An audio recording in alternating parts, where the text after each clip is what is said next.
Washington County, Tennessee. My name is Paisha Hogan, and I am Northeast State's Assistant Vice President of Multi-Campus Programs. We are here today to tour the facilities, to meet and speak with Northeast State personnel, as well as Daniel Boone High School administrators and staff members. Before we begin, I'd like for you to meet the other members of the Northeast State team. Hello, I'm Shelby McKenzie, Director of the University Parallel Dual Enrollment Program. Hi, I'm Whitney McLaughlin, and I'm the coordinator of the Career and Technical Education Dual Enrollment Program. Hi, I'm Denise Walker. I'm Director of Student Services and a licensed professional counselor.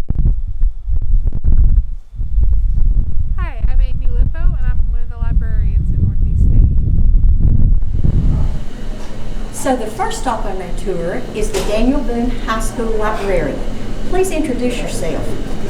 Hi, my name is Ashley Brown, and I am the current Daniel Boone High School librarian. I hope to be here for the whole year, but I'm only interim at the moment. So Catherine Barron may be back by the end of the year. All right, thank you, Ashley. Tell us about the resources available on site here at the library. We have about 14,000 to 15,000 books on site. We have the online database through TEL, Tennessee Electronic Library, that we use for our students. And we have a computer lab over here with 30 computers in it. And so Northeast State's dual enrollment students would have access to all of these facilities, the books as well as the technology. Yes, ma'am. What type of access do the students have to the materials on site in relation to how often can they come in and use the library? The library is open to students before school, after school, and anytime during the school day. We have students come in during lunch. We have students come in during class with passes from their teachers. Some of our dual enrollment students spend first and second block in the library. They'll work on their stuff over off to the side. For whatever reason, they may not have internet at home or they just get here early. And what about online resources? We have the TEL database, and we use Canvas. And then the library has its own website with some links to various places. And so that's 24/7 access Yes, to ma'am. students. Have you found that the materials on the site are adequate to meet the demands of the college level classes taught here? As far as I've noticed, yes. We are always expanding and trying to get more materials in the library. Okay. Let's get Northeast State's librarian to join you. Hi. Hey. So we've heard from the perspective of the Daniel Boone High School librarian. Tell us, first introduce yourself again if you don't mind. Hi, I'm Amy Lippo. I'm one of the librarians for Northeast State. How do students get access to Northeast State's library materials? Well, students here at Daniel Boone have the same access to library materials at Northeast State as any student at Northeast State does. They have access through the library website to our many online resources and services, including over 400,000 ebooks and over 100 research databases. They can request delivery of materials from our catalog of over 70,000 print resources and 7,000 audiovisual materials from the library in Bluntful. So if I'm a student here at Daniel Boone and I want a book from Northeast State's library, you'll send it here to me. We sure will. What about library instruction? What type of library instruction does the college offer to faculty and students? With faculty requests, we can provide in-person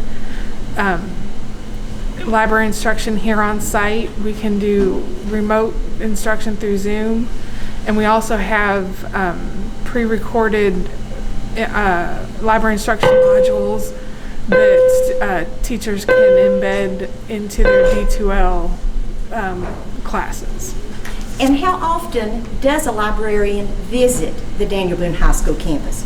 We don't have a set schedule, but we can come whenever a faculty request us or if we need to meet with a student. Okay, so you come by request Yes. and by appointment as needed. Yes. Okay, great. Thank you both. Thank you. So two as well.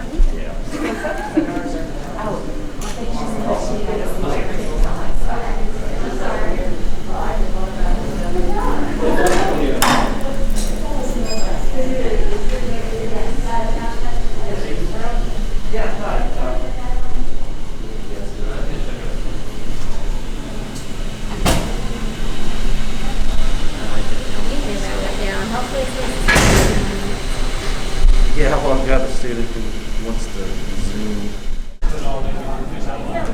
So our next stop is the counselor's office here at Daniel Boone High School. Let's go in and meet the counselors. Good morning.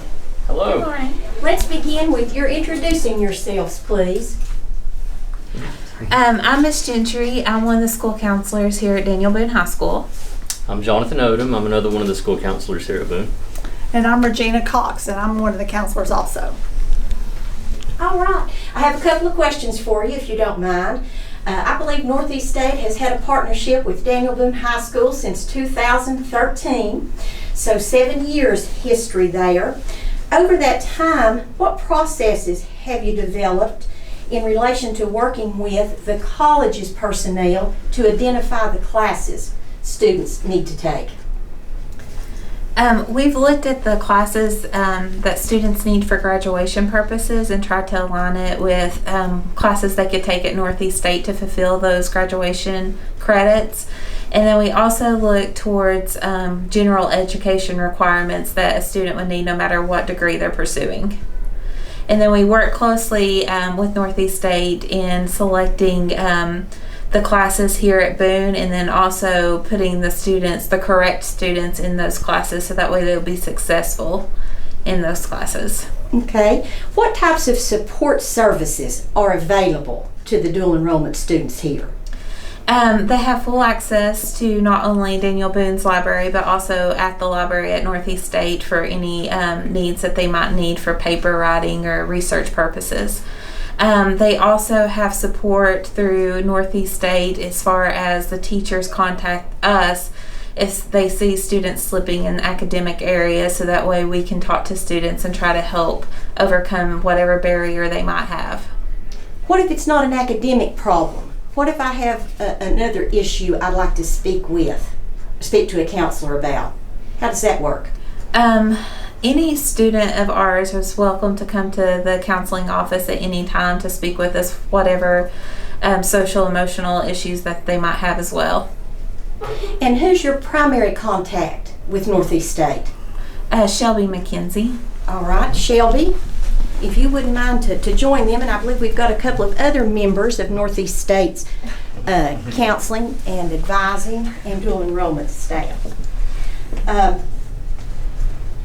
In relation to coordinating with high school personnel to provide services that meet the students' needs, how do we do that?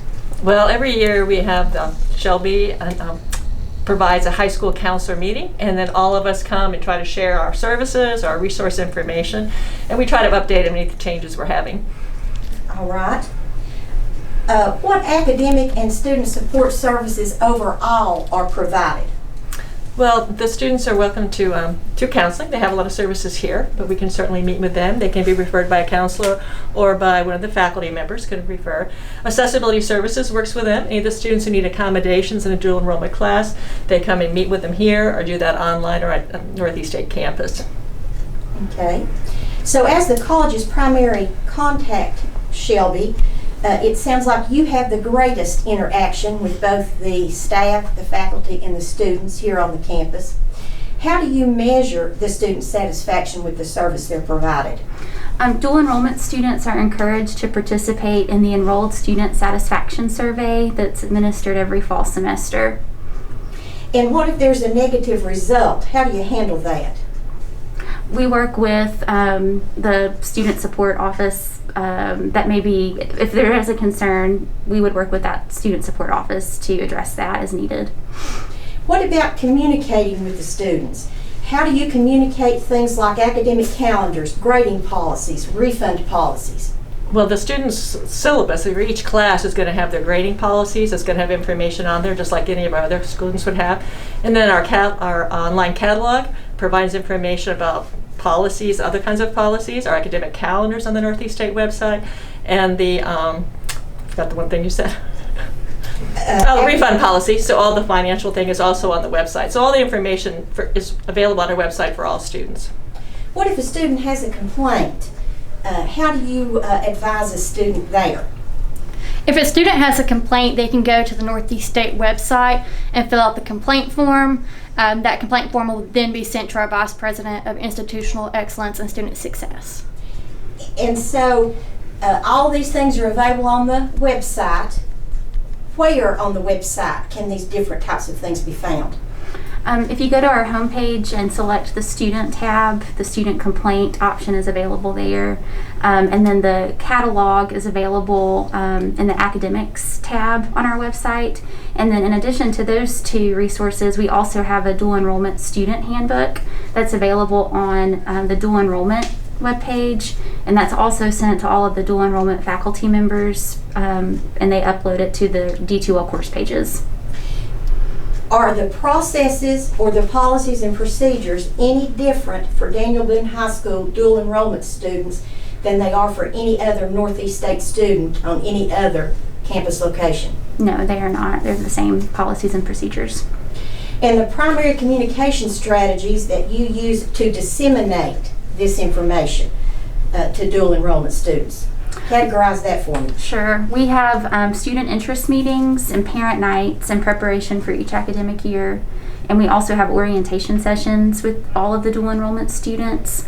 And then typically through the course of the semester, if we needed to reach out to a specific student, we usually go through their counselor to do that. And then, like I said, with the dual enrollment student handbook, that's on our website.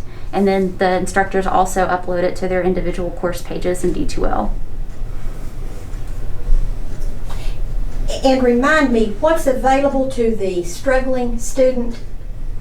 They would be eligible for all the same academic and student support that any other Northeast State student would be eligible to utilize. In particular, the resources available in the Learning Center are available to these students as well. So that would include tutoring in most subject areas. Do you have any process by which a faculty member can let college personnel or high school personnel know that there's a struggling student? Speak to that. Yes, we have in all of our D2L course pages, faculty members have a link to our student referral form. And on that form, they can indicate if the student is a dual enrollment student so that we can intervene quickly as needed. Okay. Let's talk recruitment for just a minute. What types of recruitment strategies do you employ in order to recruit students into dual enrollment? Let's speak to the high school strategies first. One big thing is that we do the parent nights where students will come and receive information about the cost of dual enrollment, and parents receive information on what classes are offered here at Boone through dual enrollment. A big draw for the dual enrollment at Northeast State is the dual enrollment grant, so that way students get the first couple of classes for dual enrollment for free. So when students and parents both hear that, it becomes more appealing because they realize that there's not a huge cost involved for taking a college class. Okay, great. What about from the Northeast side? Any additional communications you'd add related to recruitment? Our career and technical education dual enrollment program offers career academies to receive technical certificates for students, and this is a sample of one of our marketing brochures that we hand out to students and the schools that tell about the different academic certificates and technical certificates. And how did COVID impact the manner in which you have recruited this past year? So for Daniel Boone High School, they had just started meeting with students to sign them up for this academic year's classes. And so the Daniel Boone students were actually told to reach out to me directly if they wanted to sign up for dual enrollment classes. which I was a little nervous about. However, they did amazing. The students She did such a- amazing. We had her cell phone. She did amazing. the students did a great job of either calling me or emailing me to get the information that they needed. So I did a lot of advising over the phone, and also sending out application materials and videos and things like that. And by far, this went the best with this school than it did with some of the other schools. The students did a great job, and so did the counselors. So I take it from your comments that the services the college has provided since 2013 have been adequate. Oh, Excellent. excellent. Excellent. Beyond adequate. Thank you. Thank you very much for your time this morning. You're welcome. So no tour would be complete without a visit to the principal's office. So here we are. If you would, introduce yourself. Yes, I'm Tim Campbell. I'm the principal here. I've been, this is my 32nd year here at Daniel Boone. I've served in every way, math teacher, coached multiple sports, athletic director, assistant principal, and now this is my 5th year as the principal. Okay. Well, give us a snapshot of the high school overall, please, as far as its population. Currently, we have 1,275 students, roughly divided equally between the 4 classes, about 87% Caucasian.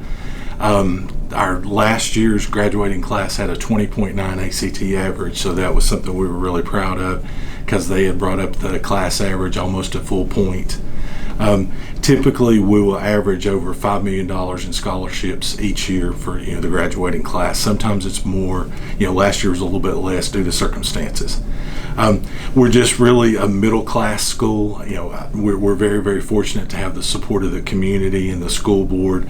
That other places have as well. But being right on the tip of Johnson City, we do get some perks that maybe other places don't have. Being right off of the interstate, we do attract students from other districts that choose. Maybe their parents are working at the Eastman and they pass by here every day, so they do enroll at Daniel Boone. So we're transient in a lot of ways. We'll lose about 100 students per year, but we also gain that 100 back. So we've been called that before as well. Okay. Well, tell us a little bit about how you ensure the safety and security of that 1,275 students, both inside the building and outside on the campus. All right. Outside, we are very fortunate to have a retired colonel that is our security guard. He ensures that every car that goes in or goes out of the campus, he stops them. They have to have a pass coming out. If it's a student, if they're coming in, he's going to stop the car and ask them what business do you have, where are you headed to, so they're just not roaming all over the campus. We're very fortunate to have a school resource officer within our building as well. So his office is immediately off of the front desk. So those ladies, we have a Raptor system. I'm not sure if every school does, but we use Raptor. So if, for example, if there's once we Raptor that person on the computer, if it were to come up to be a felon or something like that, it shows up in a red color. Well, the SRO is positioned so he can see the screen. So he's been out there. We've had a couple incidents like that, and within 5 seconds, he's subdued the person. So we're very fortunate to have the SROs in our school. So if we kind of tie the two together and go inside outside, he goes outside 3 times a day minimum and just patrols the perimeter of the school, checks for any abnormalities. Of course, the students are wanting to go out to their cars, for this and that and the other. And so we relay that to Colonel at the security station. But then our SRO is also out there patrolling. One other thing, if you can see the map over there, it's got different colors on it. We color coded our school last year, so every window on the outside of each classroom is color coded, because our resource officer said, if there were an emergency, they're not going to find 712. They're looking for the green pod and they'll figure it out. But once we put those class numbers on the outside of the windows as well, now they can find exactly where they're going. So we feel like we've upgraded our safety plan. And we use radios, we use walkie-talkies, just like most people do. But every pod leader has a radio, as well as the administration, the SRO, the security guy. So we're very tied together, and we communicate often. Okay. Let's talk about health as well. I noticed when we went in to check in the office, it said 2 people in there at a time. Yes, ma'am. So what protocols have you put in place as a result of COVID? Yes, ma'am. That's one of the protocols. If we have a nurse that is stationed at the bottom of the ramp as soon as you enter the building, and she is right there as well. If someone were to come in and they had, for example, a cough, they're going to be asked to go see her. She's going to take their temperature. She's going to run them through the questions that are typically asked, and then if they're found to be any bit at risk, we're going to ask them to come back or to call us, go virtually. Let's have a Google Meet or a Zoom meeting, something like that. So we're trying to accommodate. I don't know if you saw the plexiglass that was up at the front desk as well. Yes. We installed that because we had a COVID scare earlier in the summer, and all 3 secretaries had to be quarantined. So the secretaries are the lifeblood of the school, so we were really in trouble. So we bought that plexiglass, and our carpentry teacher actually installed it for us. So much safer for those ladies as well. Okay. Let's change subjects now and talk technology. Tell me a little bit about the technology available to students on the campus. All right. Fortunately, this year we started the one-to-one initiative. We're very fortunate that they have added. We've always had classroom sets of Chromebooks. Students over the last 5 or 6 years have used our Canvas learning management system, so that they can access things from the classroom. If the teacher wasn't there, possibly if he or she was out for 3 or 4 days, they could use them in class. But this year we actually have enough, 1,300 Chromebooks, so that every student came in and checked out a Chromebook. They're very, very protective of those now, because now it's theirs instead of ours. So we're fortunate to have that in place, because with the COVID scare, we were 7 weeks virtual. Had every student not had our Chromebooks, really don't know how we would have had school. Just to be honest with you, but we do have really good Wi-Fi here in the building. Every student was trained on how to use Canvas, whether at home or what we've done now that the students are back in the classroom. They're here 4 days a week, but we do 1 day a week virtually, just to keep the teachers and the students in practice in case COVID started back up, and we started seeing those spikes in the numbers again. Everybody would still be accustomed to using it. And so you're current now. How will you ensure that your technology stays as current as possible over time? Right. We are working with our IT department. They are already, looking at the next best thing. Most teachers already had smart boards. Math classes have TI 84 calculators, graphing calculators. So every place that we can look into expanding our technology, our central office and our director have been very, very forward thinking, I'll call it, in finding out what's the next best thing, and you're trying to equip us with those things. And you mentioned IT. Who provides IT for the students? Let's say one of those Chromebooks has a problem. What's the next step? All right, the first step here, the immediate step, is to send them to the librarian, to the Miss Brown in the library. She is kind of our go-to, our immediate. Can you fix this? Can you duct tape it together till we can get a permanent repair?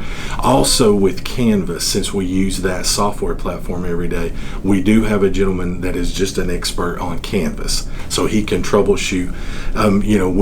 Yesterday was our first day back at 100%, so it bogged everything down. Our teachers and our students were so accustomed to having it run rapidly. Yesterday it started out slow, so immediately the panic set in, and we could call him up from the library. He said, this is normal, it's going to get better, and sure enough, by the end of the day, no one even thought a thing about it.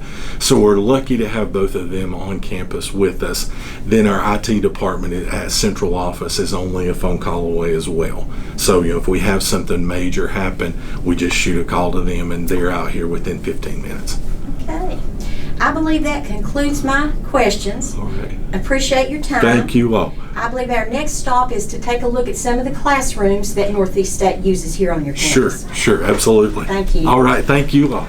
All right, prior to sticking our heads in the classroom, I have a couple of questions for you, Shelby. What are the primary educational programs offered here?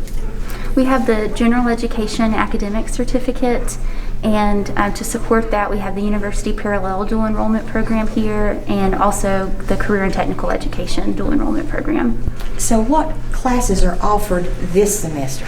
This semester we have several different class options. We have Composition 1 and Composition 2, which are being taught in 9-week increments.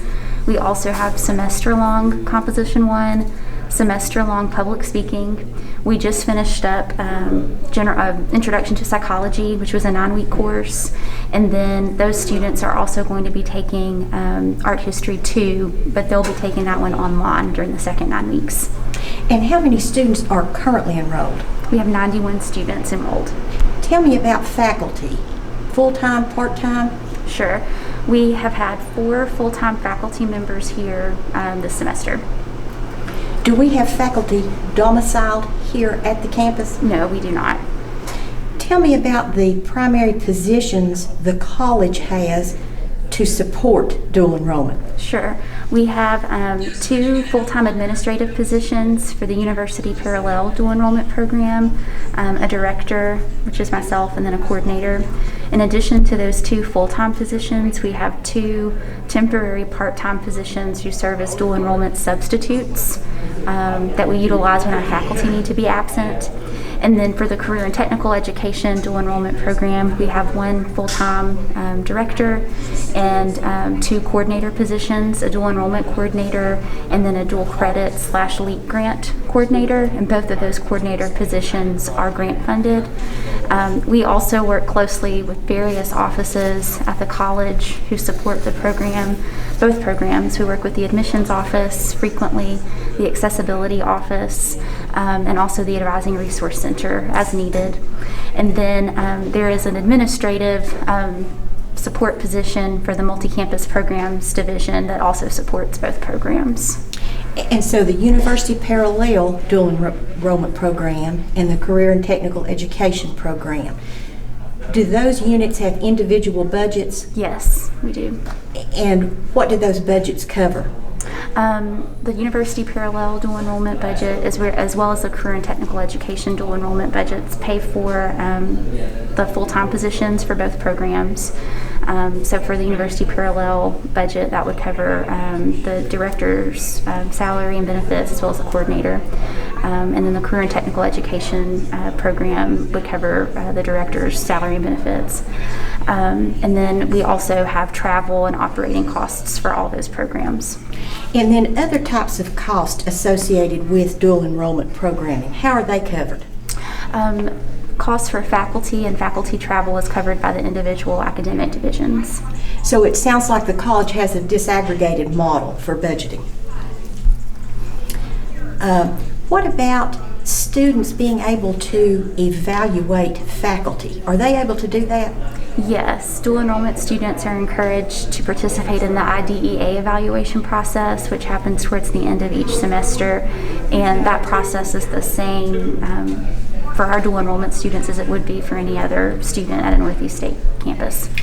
What about faculty? Do faculty have an opportunity to assess their experience or satisfaction at an off-campus instructional site? They do. They're encouraged to complete the faculty satisfaction survey that's administered in the fall semester, and that encompasses questions for all of the high school teaching sites. And if there were a negative result, how would you address that? We'd look at the feedback and work with the high schools as needed to address any concerns. And I understand that the college is currently using 5 similar classrooms here on the Daniel Boone campus, and we're about to look at one of those. Yes, that's correct. All right, lead on. I'm Shelby McKenzie, the director of the University Parallel Dual Enrollment Program, and this is one of the classroom spaces that we use here at Daniel Boone High School. And in fact, one of our Composition 2 classes is happening right now. If you do write creatively, let me know and we'll we'll put you in for the competition, but the class will not require any sort of original writing. And then the last thing there is that final exam. Like I said, we'll take a test. It'll cover second half of the class. We will review for both exams, so don't stress too much about that, okay? You have any questions about any of these? I didn't want to interrupt the class to ask this question, so let me see if you have the answer. How do faculty ensure that the learning outcomes in the dual enrollment classes, I believe you said this was English Comp, are consistent with those on the Blountville campus or on any other Northeast State campus? The dual enrollment faculty members use the same course syllabus and grading policies and course materials for these classes that they would use for any other Northeast State class, regardless of where it's taught. What about modality? Same with modality. They use the same syllabus, course materials, and grading policies for these classes. All right. Thank you. I believe that concludes our tour of the facilities that we've seen all that the college uses here on the campus. Is that correct? Yes. Thank you.